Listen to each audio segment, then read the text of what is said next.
رمضان میں خوشبو لگانا۔ الحمدللہ والصلاة والسلام علی رسول اللہ۔ سوال کیا گیا ہے، کیا رمضان المبارک میں خوشبو لگانا مشروع ہے؟ الجواب بعون الوہاب۔ رمضان المبارک میں خوشبو استعمال کرنا جائز ہے اور اس کے استعمال سے روزہ فاسد نہیں ہوتا۔ فتاوی اللجنۃ الدائمہ میں ہے کہ مطلقاً خوشبو وہ عطر ہو یا دوسری چیز روزے کو فاسد نہیں کرتی۔ رمضان ہو یا غیر رمضان، روزہ نفلی ہو یا فرضی، اس پر کچھ اثر نہیں ہوتا۔ اور ایک دوسرے فتویٰ میں لجنہ کا کہنا ہے کہ جس نے کسی بھی قسم کی خوشبو روزے کی حالت میں استعمال کی اس کا روزہ فاسد نہیں ہوگا، لیکن اسے دھونی خوشبو کا پاؤڈر نہیں سونگھنا چاہیے، مثلا کستوری پاؤڈر وغیرہ۔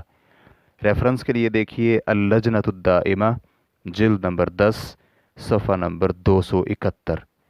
اور شیخ ابن عثیمین رحمہ اللہ کہتے ہیں، روزے دار کے لیے دن کے شروع اور آخر میں خوشبو استعمال کرنی جائز ہے، چاہے وہ دھونی ہو یا تیل کی شکل وغیرہ میں، لیکن دھونی سونگھنا جائز نہیں، کیونکہ اس کے محسوس اور مشاہد اجزاء ہیں جن کے سونگھنے سے وہ معدہ میں داخل ہوتے ہیں، اور اسی لیے نبی مکرم صلی اللہ علیہ وآلہ وسلم نے لقیط بن صابرہ رضی اللہ عنہ کو فرمایا تھا، ناک میں پانی ڈالنے میں مبالغہ کیا کرو، لیکن روزے کی حالت میں مبالغہ نہ کرو۔